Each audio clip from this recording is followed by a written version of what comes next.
जवळची वासिष्ठी नदी, कोकणची जीवनदायिनी। कोकणातल्या पिढ्यानपिढ्या या नदीशी जोडल्या गेल्यात, कारण एकेकाळी याच नदीवर अनेक गावांची गुजराण व्हायची। पण गेल्या 15 वर्षात या नदीचं चित्रच पालटून गेलंय।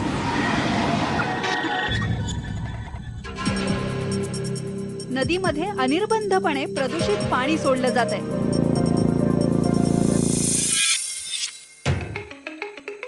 आणि याला कारण आहे चिपळूण जवळची लोटे परशुराम MIDC।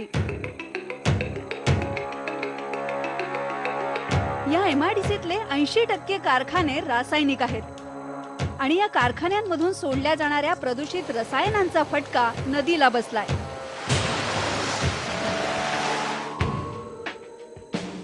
या प्रदूषणाविरुद्ध नदीकाठच्या गावातले मच्छीमार आणि पर्यावरणवादी कार्यकर्ते लढा देत आहेत। तुम्ही हे चॅलेंज करा, सायंटिफिक चॅलेंज करा, आम्ही ते चॅलेंज स्वीकारायला तयार आहोत। त्यांचा हा लढा नेमका काय आहे हे जाणून घेण्यासाठीच आम्ही प्रवास केला वासिष्ठी नदी ते दाभोळ खाडीपर्यंतचा।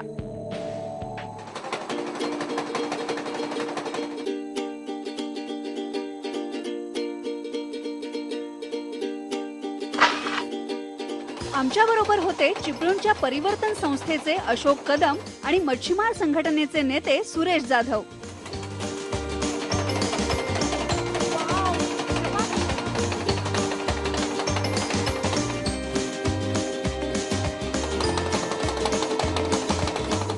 लोटे परशुरामच्या MIDCच्या प्रदूषणाविरुद्ध अशोक कदम आंदोलनाच्या कोर्टाच्या माध्यमातून लढा देत आहेत, तर सुरेश जाधव इथल्या मच्छीमारांचा आवाज बनलेत। वासिष्ठी नदीचं पाणी ज्या दाभोळ खाडीच्या मुखामध्ये शिरतं तिथे आता आपण आहोत। ही दाभोळची खाडी निसर्ग संपदेनं नटलेली आहे। इथे जैवविविधता आहे, माशांच्या वेगवेगळ्या प्रकारच्या जाती आहेत। पण अशा नैसर्गिक दृष्ट्या श्रीमंत खाडीचं पुढे गेल्यावर काय होतं? परिस्थिती खूप भीषण आहे।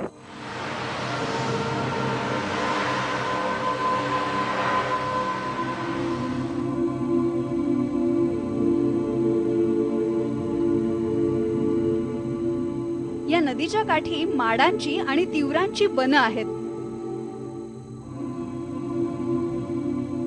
नदी जेव्हा खाडीच्या मुखात शिरते तिथली अतिशय समृद्ध पर्यावरण व्यवस्था इथे पाहायला मिळते।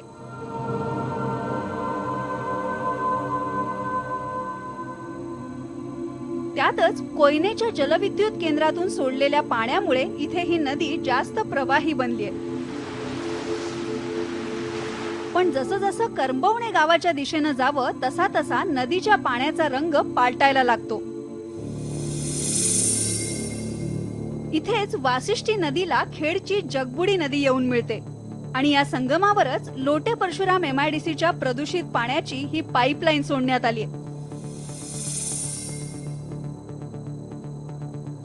या पाईपलाईनची ही मार्किंग साठीची सिलेंडर्स आहेत। जमिनीखालच्या पाईपलाईन मधून इथे रोज शेकडो लिटर पाणी सोडलं जातं।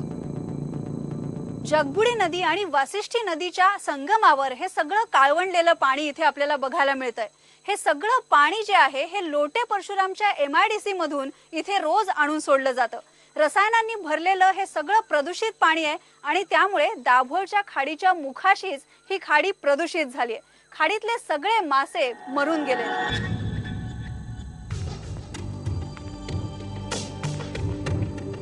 लोटे परशुराम MIDC मध्ये सध्या 240 कारखाने आहेत। यातले बहुतांश कारखाने आहेत रंग, डिटर्जंट, कीटकनाशक आणि खतांचे। आणि या कारखान्यांमधून सोडल्या जाणाऱ्या प्रदूषित आणि विषारी पाण्याचे भोग नदीकाठची 42 गावं भोगतायत।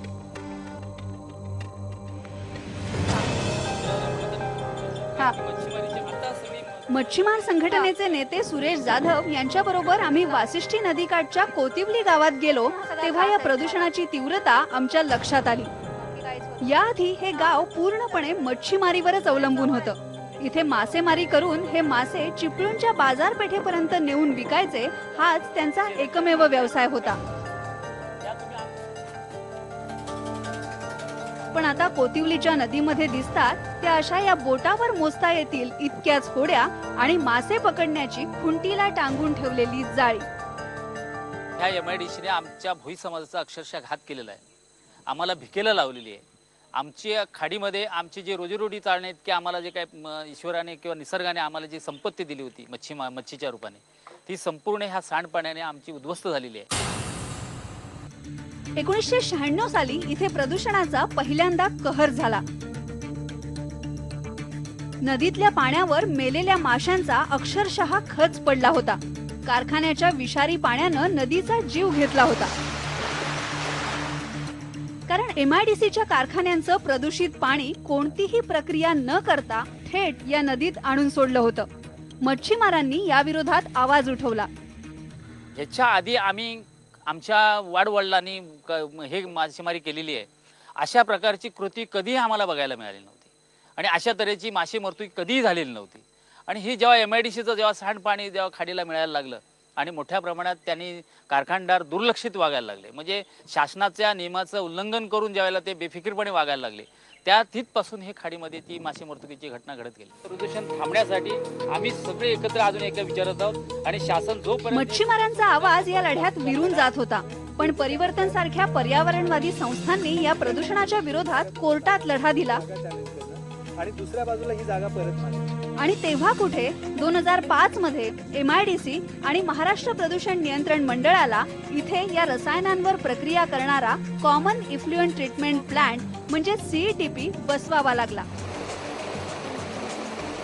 पण या प्लांटमुळे सुद्धा नदीचं प्रदूषण काही थांबलं नाही। प्रक्रिया काय होते लोकांना कल्पना नाही। त्याच्यानंतर जी मानकं पाणी बाहेर सोडताना पाळली पाहिजेत त्या मानकांचं पालन होतं असं मला वाटत नाही, कारण 2005 पासून आज 2012 आलं, या दाभोळ खाडीमध्ये कुठल्याही वेगळ्या पद्धतीचं चित्र नाही। मासे पूर्णपणे मेलेले आहेत, सातत्यानं लोक आंदोलनं करतायत, मच्छीमार समाज हा विस्थापित होतोय आणि दाभोळ खाडीच्या पुनर्निर्माणासाठी दाभोळ खाडीमध्ये मत्स्य व्यवसाय पुन्हा पुनर्जीवित होईल यासाठी काही घडताना दिसत नाही। गेली 16 वर्ष लोटे परशुरामच्या MIDCनं समृद्ध वासिष्ठी नदीला आणि दाभोळच्या खाडीला अक्षरशः गटारगंगा केलंय।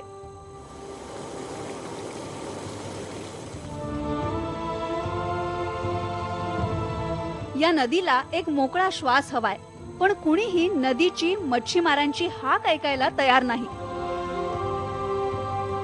वासिष्ठी नदीची घुसमट थांबवण्यासाठी काही करता येईल का? वासिष्ठी नदी पुन्हा पहिल्यासारखी जिवंत होऊ शकेल का, असे प्रश्न पर्यावरण तज्ञ आणि कार्यकर्ते मात्र सतत विचारतायत। या प्रश्नांची नेमकी काय उत्तर आहेत बघूया एका ब्रेक नंतर।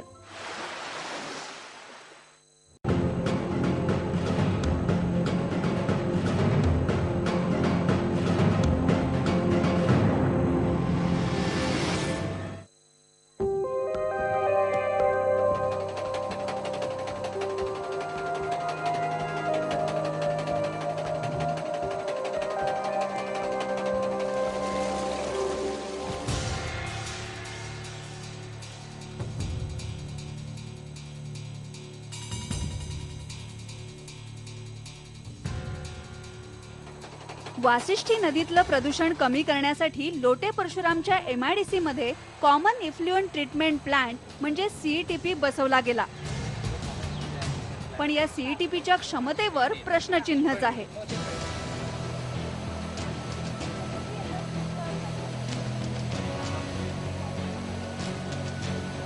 लोटे परशुरामच्या MIDC मधून जमा झालेलं हे इफ्लुएंट म्हणजे रसायनांनी भरलेलं प्रदूषित पाणी आहे। हे सगळं प्रदूषित पाणी लोटे परशुरामच्या प्रत्येक कारखान्यामधून इथे येतं।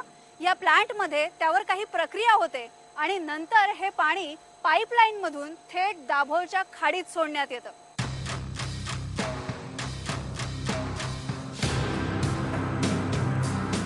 अनेक प्रकारच्या रासायनिक कारखान्यांमधलं प्रदूषित पाणी घनगाळ इथे एकत्र येतो, त्यावर प्रक्रिया तर केली जाते, पण ही सगळी रसायनं इथे मिसळल्यामुळे जास्त प्रदूषण होतं। त्याऐवजी हा गाळ इथे वेगळा होऊन मग त्यावर प्रक्रिया होणं गरजेचं आहे आणि त्यासाठी या पूर्ण प्लांटचंच अपग्रेडेशन होणंही आवश्यक आहे। पश्चिम घाट समितीचे अध्यक्ष माधव गाडगीळ यांनी चिपळूणच्या परिसराचा पाहणी दौरा केला तेव्हा त्यांनीही या सीईटीपी प्लांट बद्दल सुधारणा सुचवल्या आहेत. सीईटीपी अपग्रेड केल्यावरती जर तिथले जे वेगवेगळे उद्योगधंदे आहेत ते जे तंत्रज्ञान वापरतायत ते जर जुनं तंत्रज्ञान असेल, त्याच्यातून खूप प्रदूषण निर्माण होत असेल तर सीईटीपी प्लांट नुसतं अपग्रेड करून काही भागणार नाही. त्यासाठी सर्व तिथे जे उद्योगधंदे आहेत ते काय तंत्रज्ञान वापरत आहेत, ते सुधारता येईल का, हे मुळातच ते प्रदूषण कसं कमी करता येईल या सगळ्याचा व्यवस्थित विचार करून मग बघायला लागेल. आतापर्यंत वाशिष्ठी नदीमध्ये झालेलं प्रदूषण कमी म्हणून की काय, लोट्याजवळच्या असगणीच्या माळावर याच MIDCचा आणखी एक विस्तारित प्रकल्प येतोय. लोटे परशुरामच्या MIDCचा हा 689 हेक्टरचा विस्तारित टप्पा. असगणीच्या या माळावर नवे कारखाने येऊ घातलेत. लोटे परशुराम मध्ये 85% रासायनिक कारखाने आहेत आणि म्हणूनच या माळावर तरी रासायनिक कारखाने नकोत अशी इथल्या गावकऱ्यांची मागणी आहे. त्यासाठी गावकरी वेगवेगळे NGOs असे रिपोर्ट्स तयार करतायत, कोर्टामध्ये याचिका दाखल करतायत, पण सरकार मात्र याकडे लक्ष देईल का अशी त्यांना शंका आहे. आणि 75% इंडस्ट्री कारखाने. MIDCच्या विस्तारित प्रकल्पाविरुद्ध 14 गावांचा लढा सुरू आहे. त्यातच इथे HPCLचा एक तेल शुद्धीकरण प्रकल्प येऊ घातला होता, पण हा प्रकल्प मात्र आंदोलकांनी इथून परतवून लावलाय. आज असणारे कारखाने आणि नवीन येणारे कारखाने यांचा एकत्रित प्रदूषणाचा विचार केला तर मला असं वाटतं की इथून 30 ते 40 किलोमीटर परिसर हा धोकादायक क्षेत्र म्हणून घोषित करावं लागेल. या ठिकाणी जगणं, या ठिकाणी जगण्याच्या संसाधनाचा वापर करणं हे सगळंच धोक्यात येणार आहे.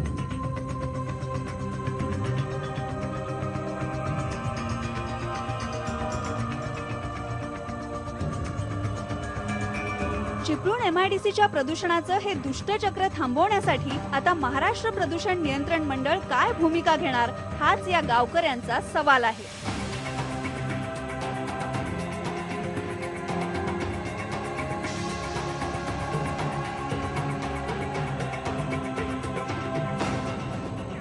वाशिष्ठी नदी आणि दाभोळच्या खाडीचा आक्रोश इथेच संपत नाही. दाभोळ आणि दापोलीच्या जवळ या खाडीला औष्णिक वीज प्रकल्पांचा वेढा पडतोय.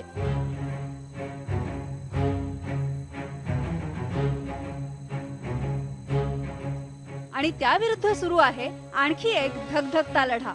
आम्ही असं ठरवलंय, आमच्या संपर्क परिसरामधील जेवढे जेवढे लढे आहेत तिथे ज्या वेळेला काय जनसुनावणी होईल, तिथे ज्या वेळेला काय पोलीस येतील, काय सर्वे येतील, तो पर्टिक्युलर तो भागच नाही लढणार. आम्ही संपूर्ण कोकण एकत्र येऊन लढतोय. दाभोळ जवळच्या एनरॉन प्रकल्पाजवळ म्हणजे आत्ताच्या RGPL वीज प्रकल्पाजवळ 5 आणखी वीज प्रकल्प येऊ घातलेत. यामधले धोपावे, अंजरले, हरणे आणि केळशी हे 4 औष्णिक वीज प्रकल्प आहेत. भोपणला GMR कंपनीनं आणखी एका प्रकल्पाची घोषणा केली आहे. हा प्रकल्प कोळशावर चालणार की गॅसवर हे अजून अधांतरीच आहे. आज धोपावा कोळसा प्रकल्प. या सगळ्या प्रकल्पांमुळे ज्यांना फ्लाय ॲश म्हणजे राखेचं आणि हवेचं प्रदूषण सोसावं लागणार आहे ते सगळे गावकरी आता एकत्र आले. कोकणामध्ये कुणावरही अत्याचार झाला, कुणावर पण जर काय, जिथे जिथे सर्वे करण्याची, जमीन घेण्याची प्रक्रिया सुरू आहे तिथे तिथे सरकारी यंत्रणांना परतवून लावण्याचा निर्धार या आंदोलकांनी केलाय. एक प्रकल्प जर असा असेल, पॉवर प्रोजेक्ट असेल, तर दुसरा प्रकल्प 25 किलोमीटर असू नये. हा जो कायदा आहे आमच्या शेतकऱ्यांनी केला नाही, तुम्हीच केलाय, चांगल्यासाठी केलाय. असं असताना आज म्हणजे 1 किलोमीटरच्या डिस्टन्स मध्ये तुम्ही महाजनको आणताय, त्याच्या अर्धा किलोमीटरच्या डिस्टन्स मध्ये भोपणचा प्रकल्प आणताय, त्याच्याच 1 किलोमीटर मध्ये जवळजवळ 4 प्रकल्प दापोलीला येतात, त्याच्याच 10 किलोमीटर जयगडला येतात. म्हणजे 25 किलोमीटर मध्ये जिथे एकच प्रकल्प पाहिजे तिथे तुम्ही 20 प्रकल्प आणताय.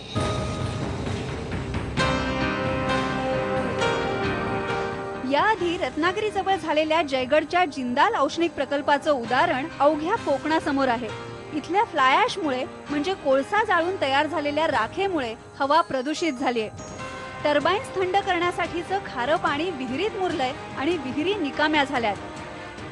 इथली आंबा बागायत सुद्धा फ्लाय ॲशमुळे धोक्यात आलीय. एकेकाळी कोकणाला कॅलिफोर्नियाचं स्वप्न दाखवलं गेलं, पण समृद्ध बागायतीचं स्वप्न मात्र औष्णिक प्रकल्पांच्या राखेमध्ये विरून जात आहे. हीच वेळ दाभोळ आणि दापोलीवर येऊ नये असं इथल्या गावकऱ्यांना वाटतं आणि म्हणूनच या आंदोलनाची धार तीव्र झाली आहे. धोपावेचा महाजनकोचा औष्णिक ऊर्जा प्रकल्प याच दाभोळ खाडीच्या वरच्या पट्ट्यामध्ये येतोय. एकटं धोपावेच नाही तर असे अनेक प्रकल्प या परिसरामध्ये येत आहेत. या प्रकल्पांना अजून पर्यावरणाची परवानगीही मिळालेली नाही, तरी सुद्धा सरकारनं हे सगळे औष्णिक ऊर्जा प्रकल्प पुढे रेटण्याची तयारी सुरूच ठेवली आहे.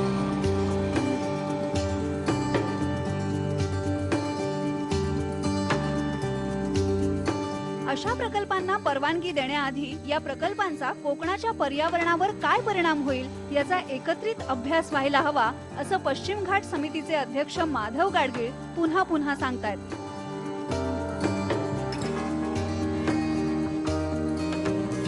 एक म्हणजे असा साकल्याने विचार करून संपूर्ण या भागासाठी क्युम्युलेटिव्ह इम्पॅक्ट असेसमेंट केली गेली पाहिजे शास्त्रीय भक्कम पायावरती. आणि दुसरं म्हणजे शेवटी विकास जो आपण करतो आहोत तो लोकांसाठी विकास आहे. विकास काही कोळशासाठी नाही किंवा केवळ मुंबईला वीज पुरवण्यासाठी नाही, तर तिथल्या रत्नागिरी सिंधुदुर्ग जिल्ह्यातल्या लोकांना काय हवं आहे हे पूर्णपणे विचारात घ्यायला हवं. त्यासाठी आमच्या अहवालाचं मराठी भाषांतर करून तो प्रत्येक ग्रामसभेकडे, प्रत्येक शहरांच्यातल्या वॉर्ड सभेकडे पोचवून काळजीपूर्वक लोकांचा अभिप्राय घेऊन मग पुढे काय करावं हे ठरवावं.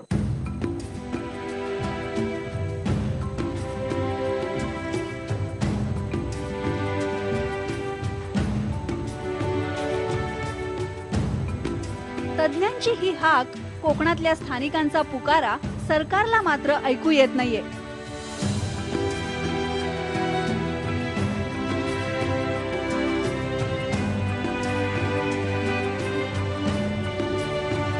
विकासाच्या नावाखाली आणल्या जाणाऱ्या या प्रकल्पांच्या रेट्यात कोकणाचं काय होईल हा प्रश्न इथून निघताना सारखा सतावत राहतो, अस्वस्थ करतो.